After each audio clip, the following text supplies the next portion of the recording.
Right. Good evening. My name is Kamesh Aisola. I'm the president of the board of the Indo-US Chamber of Northeast Florida.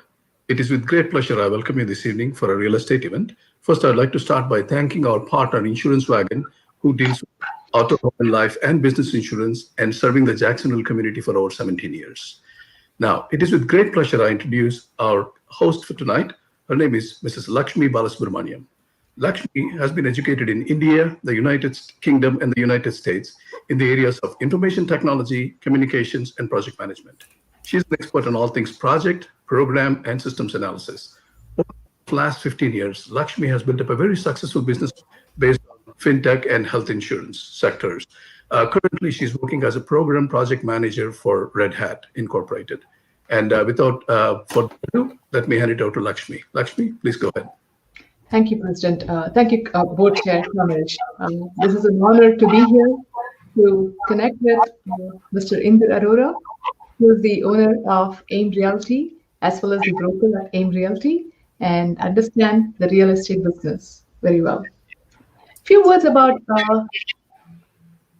Mr. Inder. Inder has been specialized in the commercial and residential properties in and around the Jacksonville area, as well as the Florida region. Zillow has him at 5-star rating. Not less to mention, I Googled him and I found him in realtor.com as well as realmls.com. Inder also is also the business owner of Niche Business Group and United Development Group that does construction and of commercial projects in the Florida region as well as the North Carolina region. On the professional side and community reach outs, involved with in the US Chamber as the board member. He is also affiliated with the Hindu Mandir and Sikh Temple, and he had been actively involved with them in the past. So one of the big stories that I asked Inder was, hey, how did he get into real estate? How long has it been? And what he mentioned was, it's been like almost 16 years since the time of 2004, when there was a big boom in the real estate agent. Until then, he was a small business owner managing many gas stations in the Jacksonville area, and that captivated the 2004 real estate boom, captivated him to get into it. Without further ado or further wait, to hear more from Inder, I'm going to introduce Inder here. Inder, welcome once again to the session here to help us understand more about the real estate side. Thank you, guys. Thank you for having me. You guys are too kind in your words, and I'm almost speechless. You know, nobody has said this many nice things to me for a long time, and my birthday wasn't almost 6 months ago. So thanks for having me. Needless to say, I'm pretty. When this offer was made to me, I was kind of nervous. Actually, I wasn't nervous until somebody asked me today. They said, Inder, are you going to be nervous? There's going to be a lot of people watching you or recording you. And whatever you say, it's going to be there forever for everybody to see. And all of a sudden, I felt like, okay, I hope I don't do something stupid on Zoom. And I don't say something stupid. Like somebody can take a snippet and say, okay, you said that at that time. So I put a little disclaimer out there, guys. I'm nervous. So if I say something wrong, just let it go. Inder, you are among circle of friends. All four of us and the entire internet. That's all. Thank you. Thank you. Small community. Small community. So, Inder, I would like to start with asking you, what is the situation of the real estate market in this COVID times? Because that's going on in everyone's mind. And please help us understand what's happening on the real estate side with the COVID. You know, it's a very tricky question to answer. And I think if anybody says they know the answer to it, how it happened, why it happened, they are kind of speaking both sides of their mouth. Because I'll be totally frank with you. When this whole COVID thing started, we were all pretty nervous. Buyers were pretty nervous. Sellers were very nervous. And the point was such that a lot of my buyers came to me and said, while this pandemic started, everything is shut down, and are the property prices going to crash? And I paid for this house already. I signed for this house already. Am I going to lose all my equity in the house? And we honestly didn't know what to say. And builders didn't know what to say. And they were begging us, saying that, hey, please, keep your stuff going and everything will be fine. But they kept on reducing prices and they kept on doing what they need to do to stay aloft. But eventually, eventually some people stayed, other people took their deposits back. And then all of a sudden, we had, when the June, July rolled around, we started seeing positive things where people were thinking like, we've been in this thing for 3 months and the other shoe hasn't fallen. So, and then it just kind of kept going up and up and up. And because they were shut down for a few months, where the supply chain was affected, the goods weren't coming from overseas. And in the meantime, the lumber prices kept on going up. As a result, it was very difficult for them to complete anything. Inventory was low. And then the demand came in, they couldn't complete the homes. And as a result, the prices kept on going up. And here we are, price is high, demand is high, and and they can't seem to keep up. So what is your perspective? Is the real estate going to keep growing, going up, climbing, or is it going to take its step back? I wish I had that crystal ball. I really do. I wish anybody had a crystal ball to predict that if the price is going to keep on going up or they're going to go sideways. But I think that what has really changed is that I sincerely believe that there are many factors that are causing this price to increase. So let me start there. One of the things that has been big impact is that as I mentioned in one of my blogs, was that people working from home, all of a sudden they felt like we need more space, we need more office, we don't go to office anymore, we can't travel anymore. They had more disposable income, so therefore, because the interest rates are down, we can get into it, right? Those were the initial reasons why the prices kept on going up. Then came the second wave. The second wave was that actually a lot of moms really got tired of working from home and pops and taking care of the kids at the same time. So they felt that they needed to be somewhere where the kids can go back to school. And Florida sort of was a magnet for that, where you can actually send your kids to school and restrictions weren't as high as, say, someplace like New York or up north or even North Carolina. As a result, a lot of people moved to Florida, So my take on it is that until this stabilizes, that trend is not going to change. If the interest rates remain low, people not going to change their mind all of a sudden, say, okay, now I have to go back to the office. I'm not going to buy a new house. I think that trend is here to stay. But I do believe that while the price is going to go up, perhaps they're not going to go up at the same rate as they have in the last 6 months, if that makes any sense, So if we have seen double-digit increase, we still may see increase, but probably maybe 3 to 5% increase as opposed to 10 to 11% increase. Sure, makes sense. That makes sense. That makes sense, Inder. I know one of your favorite quote was, "Hey, real estate looks like a lucrative business, but still remember, debt. There is some kind of debt there." So can you expand upon that so people understand, hey, why it could be a risky avenue or why it cannot be a risky avenue? So we understand that. It's a lot of people, when they look at home, they sort of measure the house in terms of, okay, what's my monthly payment? Can I afford that monthly payment? Interest rates are low, and everybody is literally shouting in your ears, interest rates are low. And banks do the great marketing. It's like interest rates are below 4%, then below 3.5%, below 3%. And now the biggest craze is every time you open a Facebook is I see the ad. The ad says, Rocket Mortgage says you should refinance to 15-year. Well, I just refinanced like 2 months ago at 2.65. Now they want me to do 2.15. Obviously, they're making money every time they refinance. Everybody makes money, right? And they encourage that.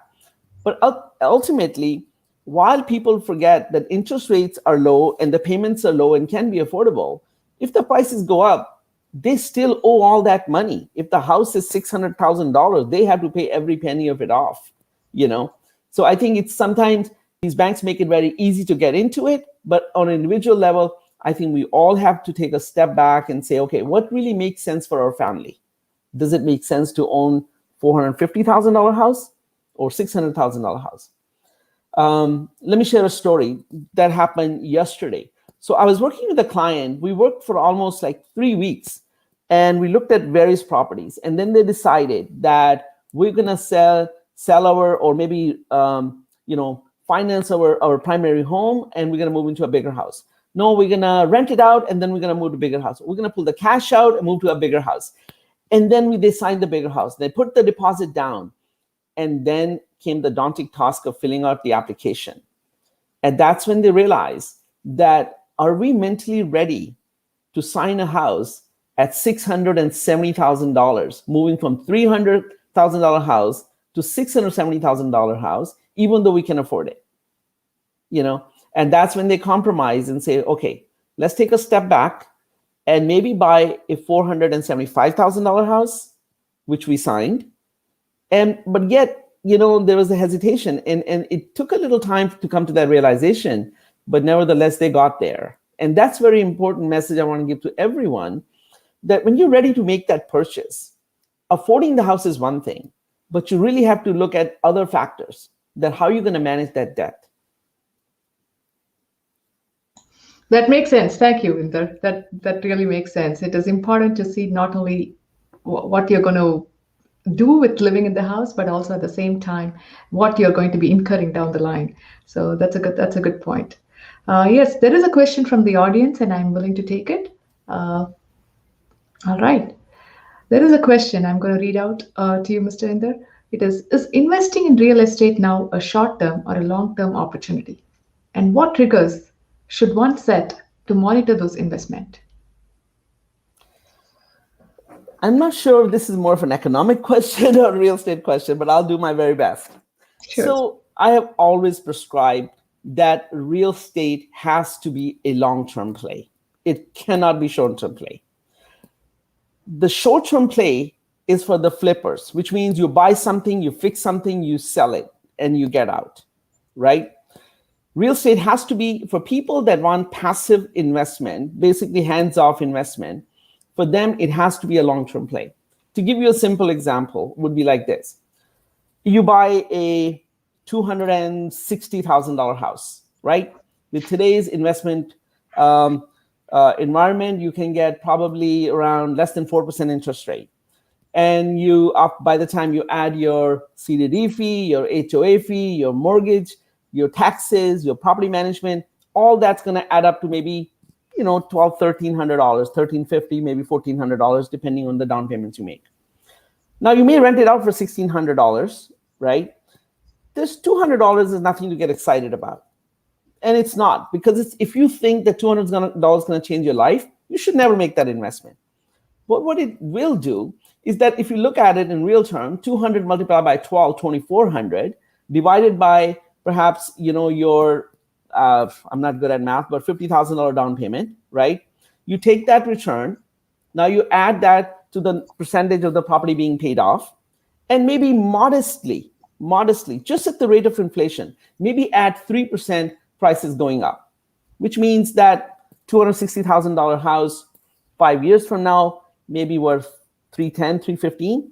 All of a sudden, adding those three things, now you're at 13, 14% return. And if you use that same method using 10-year, 15-year horizon, I think then it makes more sense. But it doesn't make sense in the short term. So real estate always has to be a long-term opportunity. Now, the second part of the question comes in is that how should you monitor that? Well, you really have to look at other factors that are not very obvious. If you find that in the community that you're in, there are too many investors in there, and all of a sudden the rents are going down, or the prices are not increasing as fast as you thought, or the rents are not keeping up with the current prices, then that fundamentally something has changed in the marketplace. Mm-hmm. Number two is to look at your demand generators. I mean, we can't treat the entire United States the same way. I mean, we treat Duval County different than we do St. Johns County, right? Yeah. So, for example, Bartram Springs, it has a great hospital. It has a great primary school, elementary school, but not so great perhaps in terms of grades in middle and senior school. So you'll treat that different than buying something truly in St. Johns County, right? So sometimes it's a bit of a trade-off, but you have to monitor those things. How are the economies of those general areas are keeping up, and that's the real answer here. If you want to keep an eye on it, keep an eye on your investment as well as the rent you're getting from it. Cash flow matters. So in there, as a follow-up, when you say long-term, you're at least talking 10, 15 years here, correct? For time. I would say at very minimum 5 years. At very minimum 5 years. The cost of buying and selling is so high that you won't recover your, your essentially your cost. Sooner than that. Yeah. Thank you. Yeah. Yeah, thank you, Inder. I was just reading a quote that said, "Don't wait to buy real estate. Buy real estate and wait." Yeah. What he said is so appropriate. Very good. Very good. Nicely, thanks for the story. Thank you. So now we started on the economy, and I know as a realtor, you have to be an economy professor, you have to be a math professor, and still tell your consumers or do the right math and telling them, hey, what is there and how do we do this? So And the marriage counselor too. That's true. That's true. As a marriage counselor, you have to make sure that the husband and wife or the real people who are buying the house or putting the money in are in alignment with what they are doing.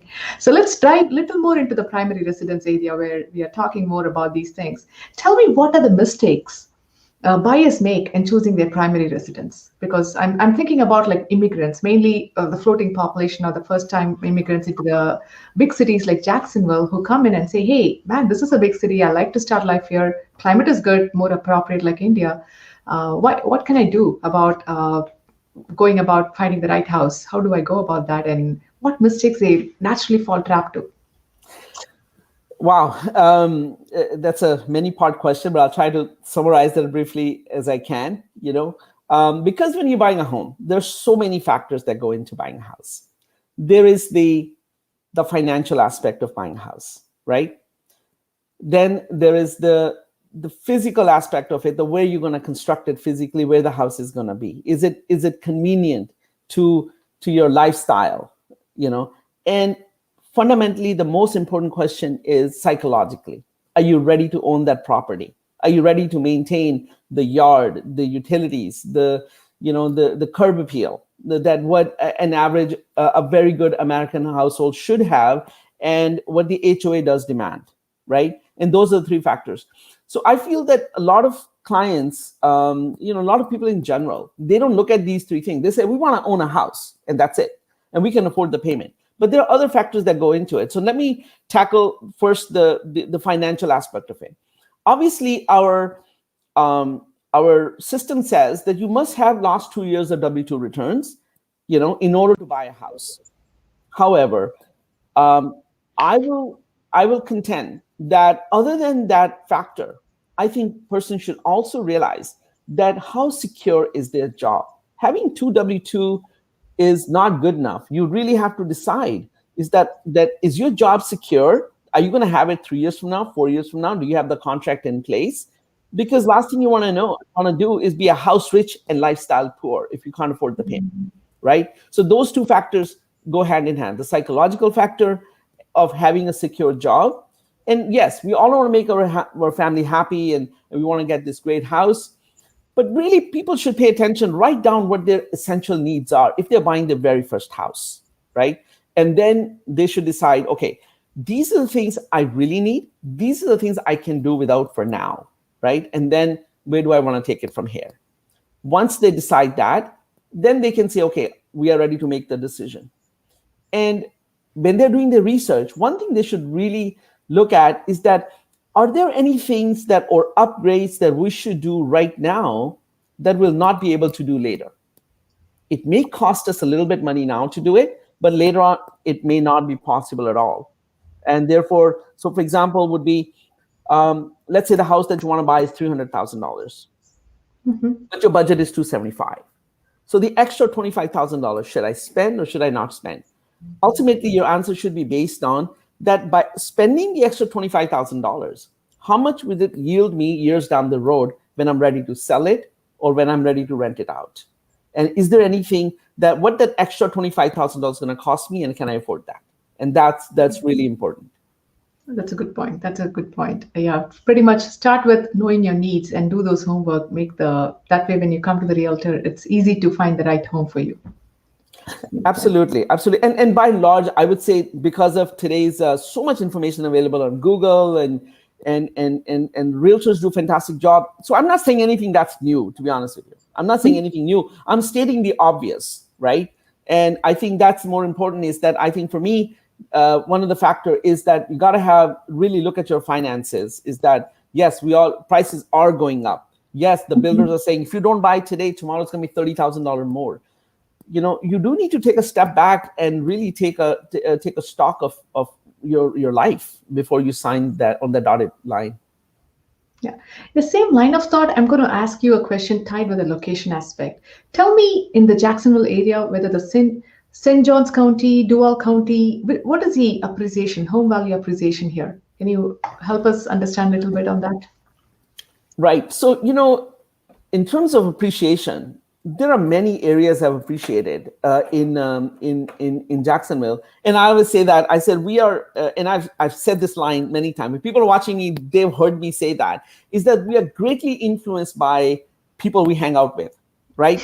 As Indian diaspora, I promise you, if we open our Facebook page, chances are we have 800 friends on board, and chances are probably 700 are of our neighbors and friends that we know already, and we meet them Friday, Saturday, or Sunday, or at the temple, or wherever we gather, and we talk about the same interest, same thing, and somehow we become biased that they think St. Johns County is hot, so they believe the whole world thinks the St. Johns County is hot, right? But at the same time, we go to E-Town, and the prices are higher than St. Johns County.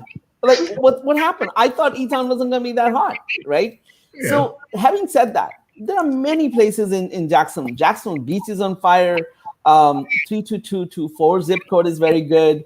Southside has always been hot. St. Johns County is unbelievable. But what really matters is that the appreciation people should look at if they're thinking of buying an investment property. I implore everyone to look at their needs and their family needs to decide where they want to be. And that's more of a reason than where the appreciation is. Because ultimately what matters is the things that you can't put in a bank. It's sort of more like other assets, your family life, your kids' education. Those things do matter.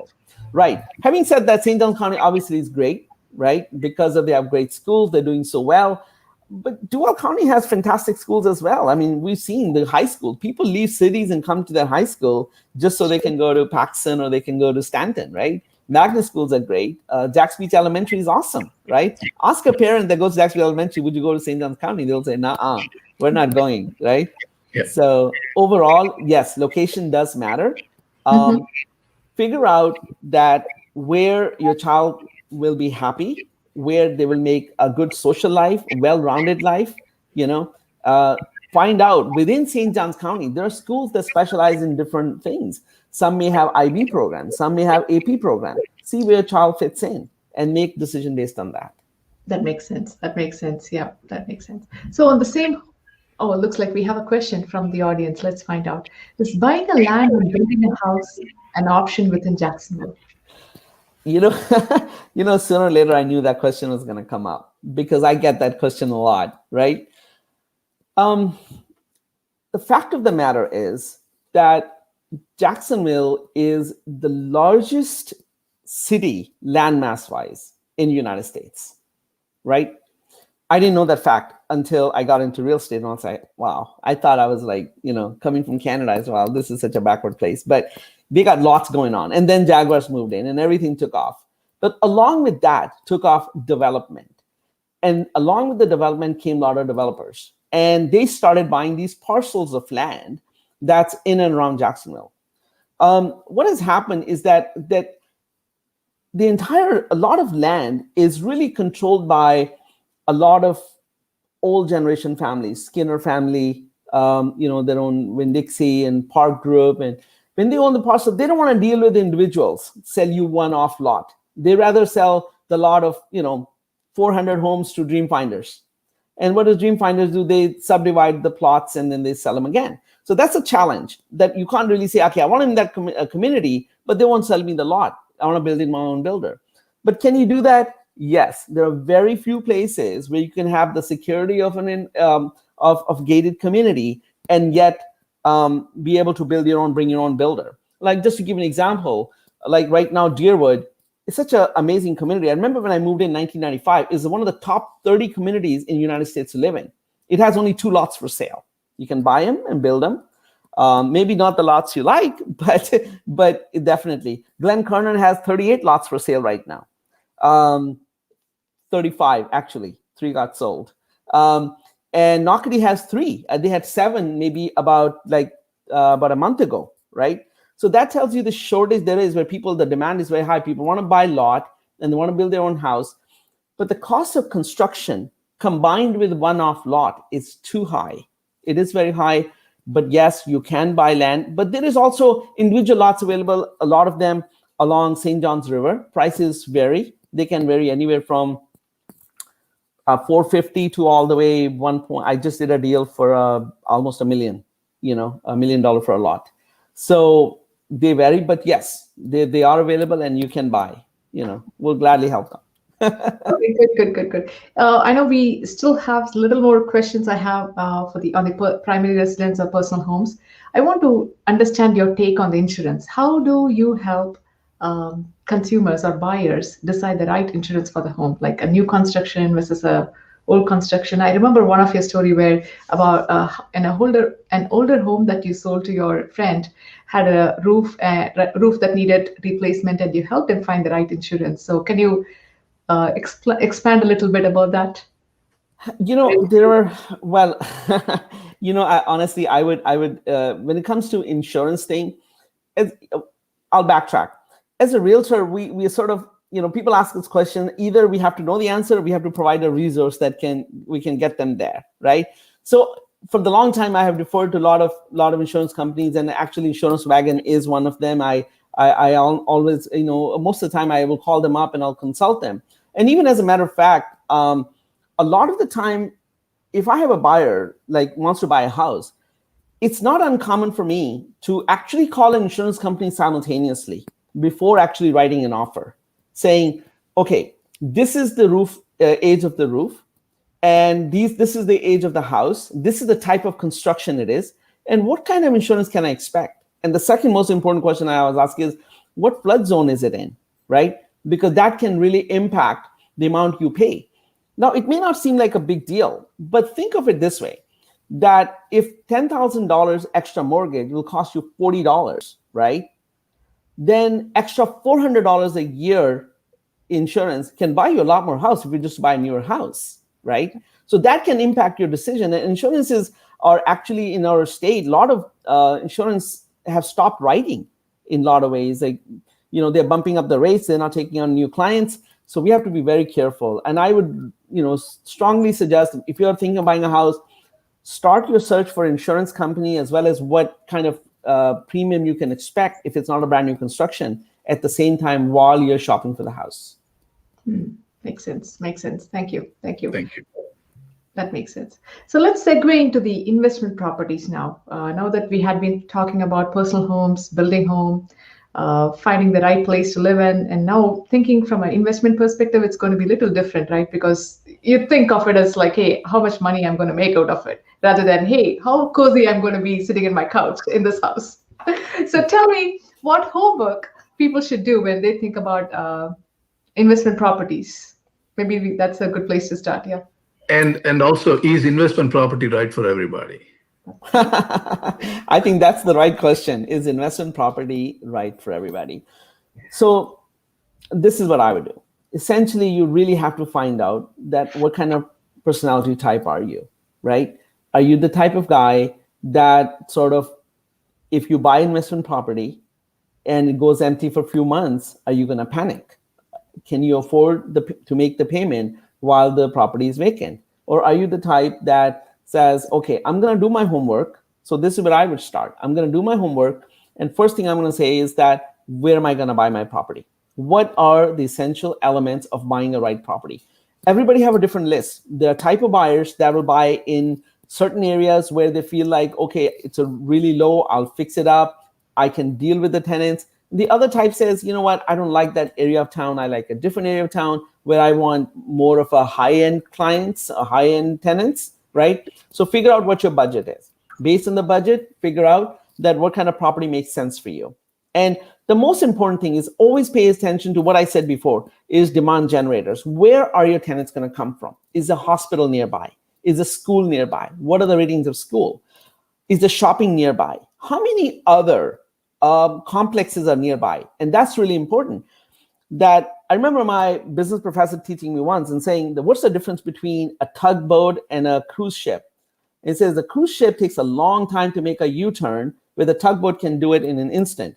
So when you buy a small property next to a big complex, you are the tugboat. If they're renting it out for $1,400, you can do for $1,350 and capture your one guy, right? So you need not worry that you have a complex next to you with the 400 properties.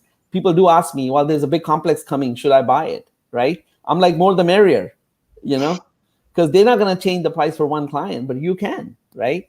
So there's an advantage for you, And secondly comes in is that you should really learn something about break-even analysis. That what's your revenue? What are you going to be expenses? And the profit you're going to get or not get, does it match your expectations? Because a lot of the time people will come to me and say, Indra, all we want to do is break even. That's all I want to do. But honestly, after about 3 months, it's not good enough, because when AC breaks down, they say, well, I lost money, So I think you have to factor your expenses, your taxes, your insurance, your maintenance, your repairs, and future expenses, vacancy, and then see what's my cash flow. If there is no cash flow, is there an appreciation? What are the other factors that are gonna yield a positive return? Get with a good realtor. They should be able to decipher that for you, and then make a decision. And then second part of that question is that, do you have the temperament? Do you want to manage it yourself or allow someone else to manage it? And then factor that in, that expense. I guess sense. in a nutshell, it boils down to your expectations. If you control your expectations, I think you'll get good results. If you sort of let your imagination run wild, then you get excited to buy it, but may not like it afterwards. Oh, good one. And it's a very illiquid asset if you don't like it, right? So. Yep. It's well said. Thank you. We do have some questions from the audience, so I'm going to look at it. I think thankfully it is tied with the investment properties. What basic repairs are essential to attract great tenants? Oh, that's a good question. One thing trumps every time. There are certain essentials that every property should have, like a good working AC, right? Clean coils, a good AC maintenance, good clean appliances, and all that. But I find that what really attracts, a good, if you want to rent out your property as quickly as you can, and we try to do our very best at AIM Realty, is that if the property has a good coat of paint, right, a decent carpet, people love clean look.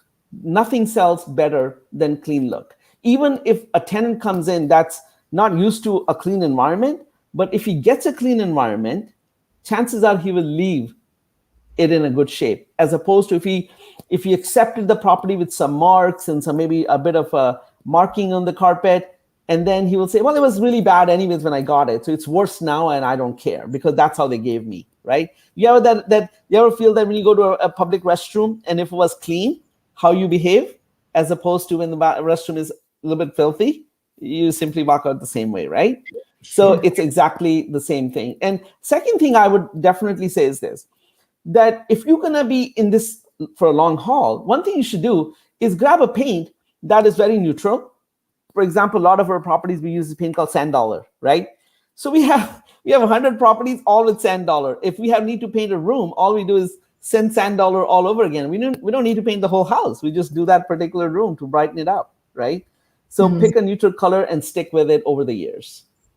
Mm-hmm. So painting is a basic. Painting and cleanliness always goes a long way, but I would say paint is the one biggest thing that will rent out property faster than anything else. That makes sense. Thank you. Yeah. Thank you. That helps. We do have one more question. How about a beachside condo as a short-term rental? That's great. A lot of people ask that how about beachside condo short-term rental, because everybody hears about this craze of Airbnb or VRBO, vacation rental by owners, right? And everybody hears this great stories called traveling nurses. Like people just come and pay you $75 a night, and how about that? The fact of the matter is that at the end of the day, economics still have to play part, right? There is only so much rent someone will pay irrespective of the location. So if you want to own a beachfront condo and you pay $550,000 or $600,000, there is a limit to what the person may pay for rent. If they pay for rent, let's say $3,000, and your HOA is $700, and you dump another, $400, $500 a month in tax, your return simply won't be there, right? The question is, if you're making an investment, you have to really know, are you making it based on the return you want to get, or is it an emotional issue? That some way, I don't care. Maybe I just want to own it one day. In the meantime, I just want to break even, or I don't care even if it loses money. There are two different factors. Now, when it comes to owning a nearer around the beach, maybe a mile away, half a mile away, yes, it's possible. But at the same time, people are going to pay reasonable rent. They're not going to pay unreasonable rent. So the closer you get to the beach, harder it is for investment property to break even a lot of the time. That makes sense. That makes sense. I had a quick question, or a question tied around this. Is it difficult to manage your own property, whether it's a beach rental or investment property, which is a townhouse, or kind of, what advice would you give anyone who's thinking about those? The advice that I have given for many years, and as a matter of fact, that I have held seminars before this one, is how to manage your own property. Trust me, there is no part of me likes to manage property. This is something we do. People ask us to do it. We do it, but it's a lot of work. Having said that, it doesn't have to be that bad if you know the basic steps. It's like filing your taxes. You have to file taxes every year, right? You should hire an accountant to file your taxes. But at the same time, I think you should know the basics, right? So perhaps I would say that if you're buying an investment property, get with the property manager that you work with and have them maybe manage it for 1 year and work alongside with them. And after a year, say, I think I can handle this. Because property management, because the property price is going up, the free cash flow is going down, property management can eat into your profit a lot of ways. And that's something stays with people like, why am I paying 10% or 8% or 9%? And that's a lot of money. They're making more money than I am. We often hear that, right? So I would say that cost of learn along with them, and then pick up the basics. For example, I find the tenant will only respect what you inspect, right? So in other words, 3 times a year, knock on the door and say, I'm here for 5 minutes. You don't have to, and give them 24-hour notice. You don't have to say, I'm here to take a full detailed report and I'm going to take 40 pictures, right? But just have a good conversation with them, good communication. That's number one. Know the basics. Know the basics of property management. Know the basics of, if someone doesn't pay you rent, what should you do, right? And once you know the basics, then I think it's not that bad. You can, with the proper insurances in place, you can manage your own property. And it can be very profitable because you can save a lot of money. That's a good point. That's a good point. Thank you. That really helps. I think we need to understand property management is not a skill that we all come with. It's something we have to learn into. Yeah. All right. There is another question. If you have time, what's an acceptance ratio of HOA expenses to a house value? That's a question from the audience. Well, you know what? There is no ratio in place. It's a loaded question. Okay. No, there is no ratio. There's a very simple answer. Okay. There's a very simple answer. The simple answer is this. When you pull up to your house, would you like someone at the gate ask you, sir, where would you like to go? Right? And if the answer is yes, then you have to pay more for the HOA, right?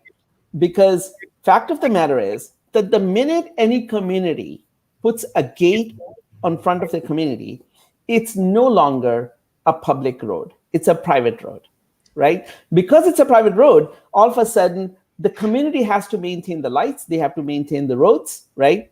And hence, their HOA cost goes up, right? Of course, if you like to golf, right, you're going to be paying golf membership, and other things that a lot of the time that HOA gets divided if there are a lot of homes in a smaller area, like let's say we have 20 acre and more homes than other lots are bigger. Obviously, with the more homes can be divided, then. But again, a lot of the builders are also throw that back on the homeowners in these days by creating these CDDs, which are the bonds that they use for the infrastructure that get paid back over 21 to 30 year, right? So they're all over the place. There's absolutely no ratio. But there's also some unforeseen things as well. And not so much in the single family homes that I see, but a lot of multifamily homes where you're in a townhome or a condo, right? And all of a sudden you got a moisture on the wall on the outside. And all of a sudden some lawyer comes up to you and says, hey, would you like me to file a free lawsuit, right? And we do a great job. If you make any money, we keep half, we give you half. And HOA says, great, let's do it, right? And all of a sudden we are under litigation for the next 5 years, and they have to create an assessment that in case they don't win, somebody has to pay for it, right? Right, that's right. So yeah, there is no rule. Unfortunately, there's no ratio. That's a good point. So it becomes like, hey, your expectations or your comfort. Lifestyle you desire. Absolutely. That's right. That's Yeah. a good point. Yeah. No, Yeah. it comes with you pay for the service. You pay for the service of a gatekeeper. Or Amenities. You pay for the amenities. Yeah, that's right. Yeah. Yeah. All right. Let me see if there is any more questions from the audience. Okay, there is one from Arun Prakash. It would be helpful if you can speak something about debt to income ratio. Sure. That's more of a question that probably belongs to a mortgage lender, but I will do my very best in layman's terms that what banks really look for, right? So ultimately, the banks, as a rule of thumb, they say that your household income should be for that of rent, right? Now, based on the guidelines of lending guidelines, they say that your total debt should be no more than 35% of your gross income, right? So essentially, those are the breaks that they have. Those are restrictions they have put on people. They're saying, okay, if you have $100,000 income, your monthly mortgage expense shall not exceed more than $3,300 a month, and that should determine.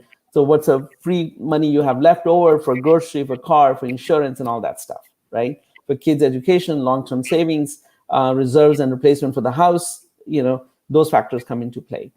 And those rules get bended, broken all the time by mortgage people as well as consumers. We want what we want, right? So, we take on too much debt. That's right. That's right. It's not easy being a realtor, right? You have to keep up with the mortgage. You have to keep up with the economies. If you have to keep up with the amenities, you need to know many things. Absolutely. I mean, I remember early on in my career, I was selling somebody a oceanfront condo, and he asked me a question, and I didn't know the answer to the question, and he said, "You're the realtor. How can you not know that this association has this restriction, blah blah blah?" And it's something to that effect. And I said, "You're right. I should know. There are only 17 associations at Jack's Beach. There's no way I will know the covenants and restriction of every one of them. Until we dig deep into it. Of course, I think it's every realtor's responsibility once the person signs on a dotted line or while the due diligence period is there, or even before that, if there's an opportunity to find out that the investment property you're going to buy, what are the restrictions on that? Will they be allowed to rent it? Will they be allowed to rent more than twice in one given year? Do they have to sign minimum 7 months? Are there short-term rentals allowed or not? What are the parking rules? Can they park more than 2 cars in one driveway? I mean, you can sign somebody to a tenant come in. All of a sudden, you didn't know the tenant had 3 cars, but you can only park 2 in a single car driveway. All of a sudden, you get a violation notice. Now you have lease in one place. They say you can't kick people out. On the other hand, HOA is not happy. They want you to throw these people out. So it's your job to know all those factors. Yeah, it's a hard one. In such cases, you would always defer it to the property manager, right? It's better to go that route. Property manager, but I would put that onus on the realtor community as well. When you're buying the house, you should be looking at, if you're going to buy investment property, you should look at covenants and restrictions right up front. I mean, it's publicly accessible, right? So you can look at it and say, okay, if I have this kind of tenant, how would I deal with it? And if you're not sure, ask your realtor. Most of the realtors are very good. They'll know about it. That makes sense. That makes sense.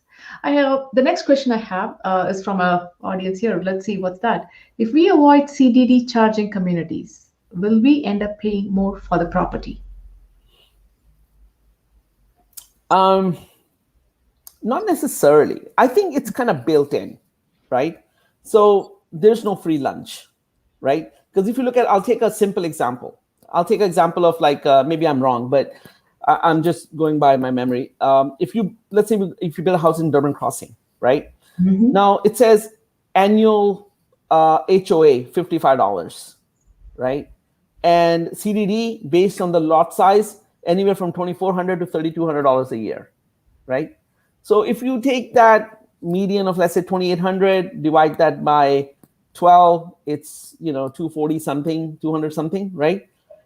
All of a sudden, if they have all these amenities, 2 swimming pools, 4 tennis courts, and tons of other stuff to do, it makes sense, right? But obviously, the $55 a year is not going to cut it, right? So if the CDD wasn't there, the builders would have added all those costs of the amenities into the house, and they would have charged you up front. The house price may be more expensive. So based on economics, maybe that's the point they have to be in order to sell the house, and then make it sort of like a 30-year bond or 21-year bond so people can participate in it. Now, you always have the choice to pay off the CDD, right?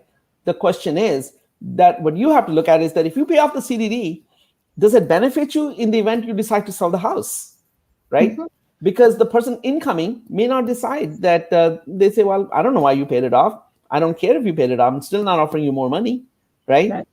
And also CDD have 2 portions to it. One is the sort of the HOA portion, and one is the bond portion. So even if one goes away, the other one still stays. So which means you may not pay $2,800, but you're not going to pay $55 either. So it might go down to $1,300, $1,400 a year.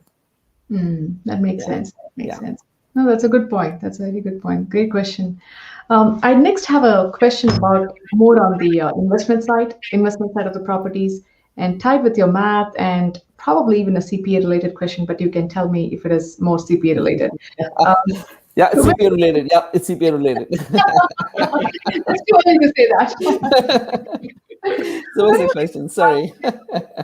So when we go about rental properties, it's important. It's not just getting the money out of it. The rental income is something that comes, absolutely. But it is also important for the property owners to make sure that they set aside some amount for maintenance, so that they know, hey, this can be expensed or it can be handled that way. And of course, it helps the maintenance of the property very well to get good renters. Can you tell me what is a guiding principle that you give your customers or Sure. clients? So I would say, as a very conservative figure, obviously there's no limit. I mean, I sort of learned that lesson. I want to share a personal story. Back in, I would say in 2008, I was a partner in a hotel in South Carolina, and we did everything right. We were running very professionally. We were doing a good job. We were fixing everything. Everything was great. But one thing we didn't do was we did not save any money for repair and replacement. And all of a sudden, our hotel brand came in and they said, well, we would like you to change the bedding and the flooring. We said, wow, how bad that can be. Bedding is how much? $55 a bed, we need a new stuff. Well, the problem was there was 110 rooms, right? So all of a sudden you're doing the flooring for carpet for that. And all of a sudden we realized that we took all these profits up front only if we had, kind of replace and repair and reserve for replacement, we would have been okay. All of a sudden we had a $700,000 bill in front of us, right?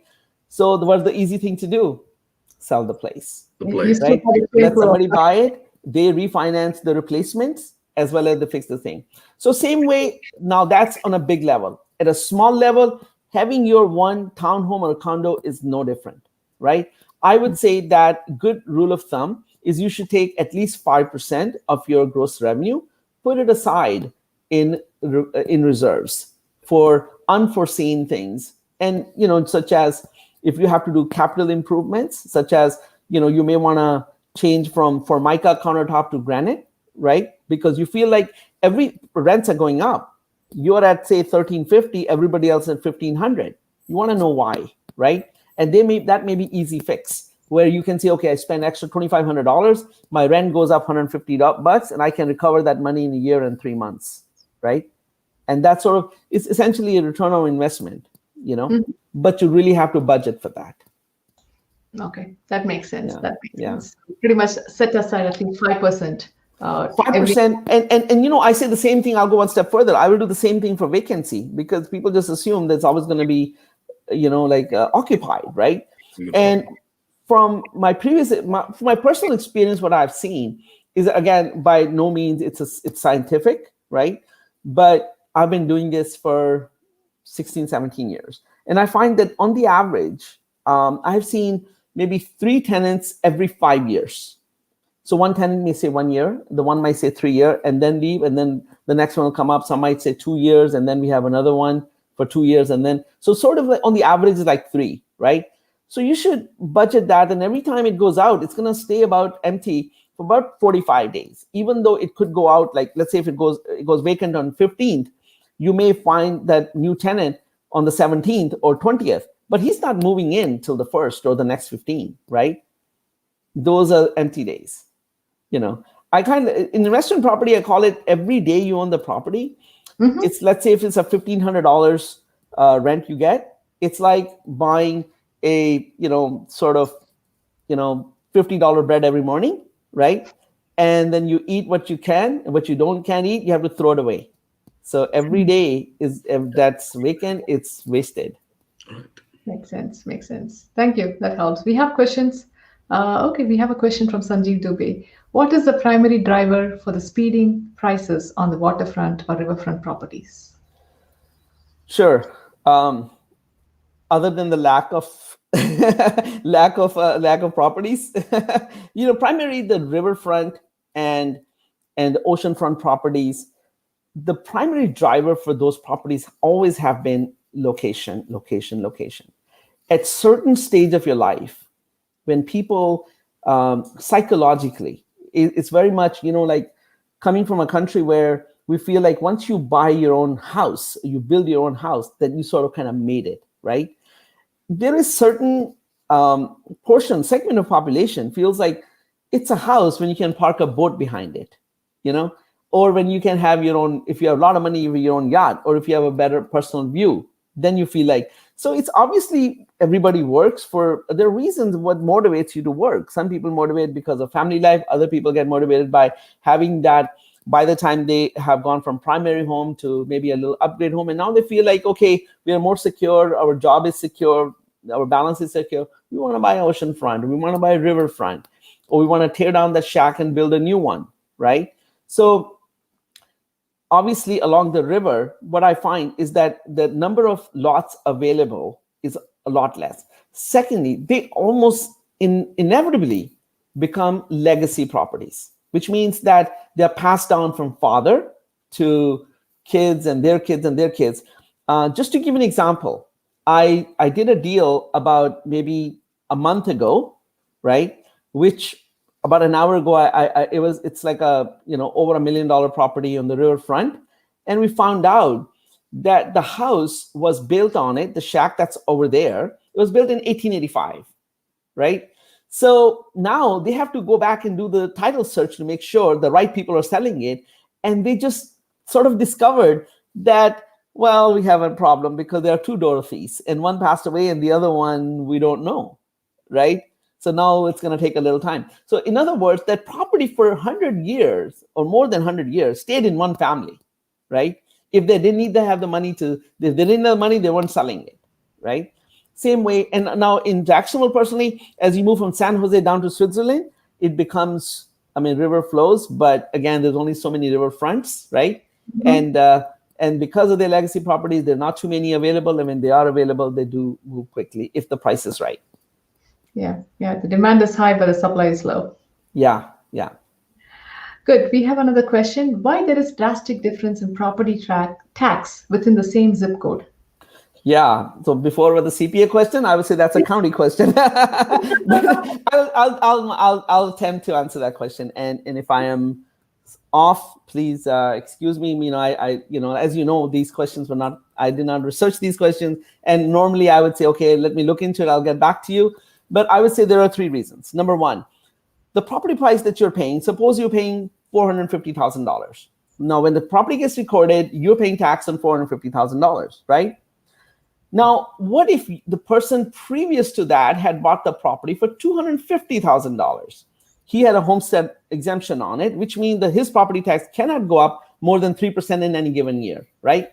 So as a result, one person, your neighbor who bought a new property, may be paying the tax at $450,000. The other one had a homestead exemption, been living there 15 years. His tax is a lot lower, right? And then all of a sudden, obviously, you have a recourse also. You can go back to the city, St. Johns County, or whichever county you live in, and you say, "Hey guys, listen, I'm paying this $450. Can you do a reassessment on it?" And they will reassess the value of their property, and the true value of the property might be $350, right? So they will tax you at $350 the following year.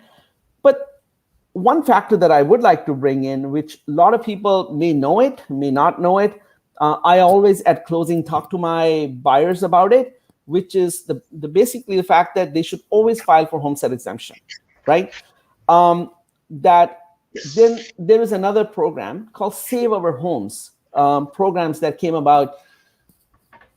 I don't know exactly when. I'm trying to think that they were trying to promote home ownership under Obama administration, where they said, okay, now if you are upgrading a house, right, from, let's say you're going from 350 to 650 house, all of a sudden you may not be able to afford the 650 tax, right? But the assessed value of your house was, let's say, 350. So they'll allow you to take the savings that you're making on your primary home. They'll allow you to carry the savings to your new home and apply that over there. So you don't get burdened with tax, because you can afford the payment, but the tax is making it so improbable for you to own the big house. And they want to promote, obviously the home ownership or buying more expensive home, because that's how county's tax base increases. That's how the county employees get paid and your schools get funded, so. Makes sense. I don't know if I answered that question, but that's the primary reason. So check with the county. Oh, good. We have a couple more questions, but I'm going to take one last, which is there a price hike, a bubble, or real? What's it about? Is it because There's a follow-up. If it is bubble, is it because of the real people migrating into Northeast Florida, or is it other factors? Yeah, I was watching. I'm gonna answer this question by it's not my answer. It's our ex under Bush administration, the Secretary of Treasury, right? They asked him if it was a bubble. He goes, everything is a bubble, right? If the stock market is going to go up, yes. Can it go down? Absolutely. Can the real estate go down? Absolutely. The question is, if it's a bubble, or is it a micro bubble, right? There are different types of bubble in these. There's a big bubble, micro bubble, oval bubble, right? So it's hard to say that you can't have that stroke of paint everywhere the same. So I would say that the only thing I care about is Northeast Florida, because that's where my home is. That's where I like to think that what's going on, and I like to stay on top of it, right? And other than the factors that I mentioned at the beginning, why stock prices, why the investment properties and as well as primary homes are going up, the most important factor that I'm finding is that a lot of people up north are realizing that because they're not going to be traveling, they don't have to be there, right? And Florida being no income, the state state income tax, right? And affordability is much better. Home prices, although they seem higher for the local population, they're literally like peanuts compared to what people are paying in Connecticut or up north in Illinois or in New Jersey, New York. Case in point, of the last probably 10 deals I've done, 7 of them have been people from outside, right? And why would I not call it a bubble? I think it's a rush to get something that doesn't mean it's a bubble, because these people aren't getting these properties on 0% down.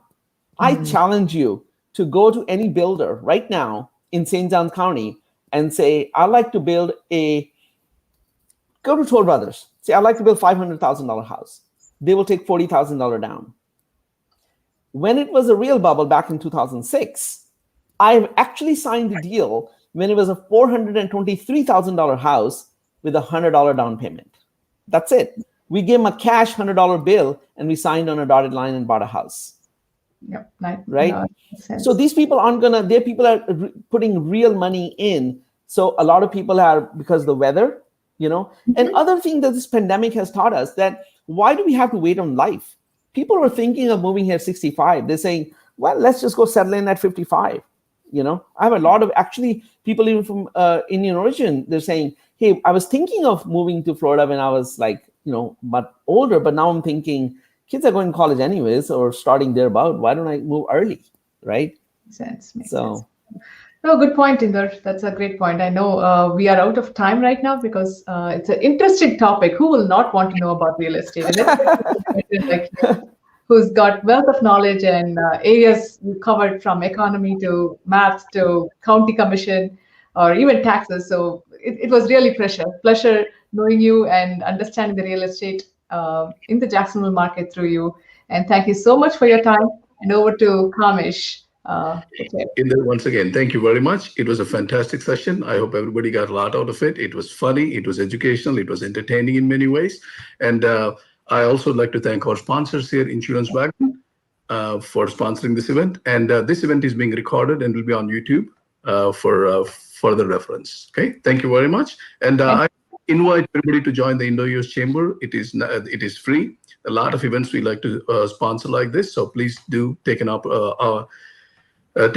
check out that option. Okay, thank you very much. Have a fantastic evening. Thank you, guys. Thanks for having me, and it was a lot of fun. And if you have any questions, please give me a call. Absolutely. Thank you. Thank you. From reality. Bye-bye. Bye.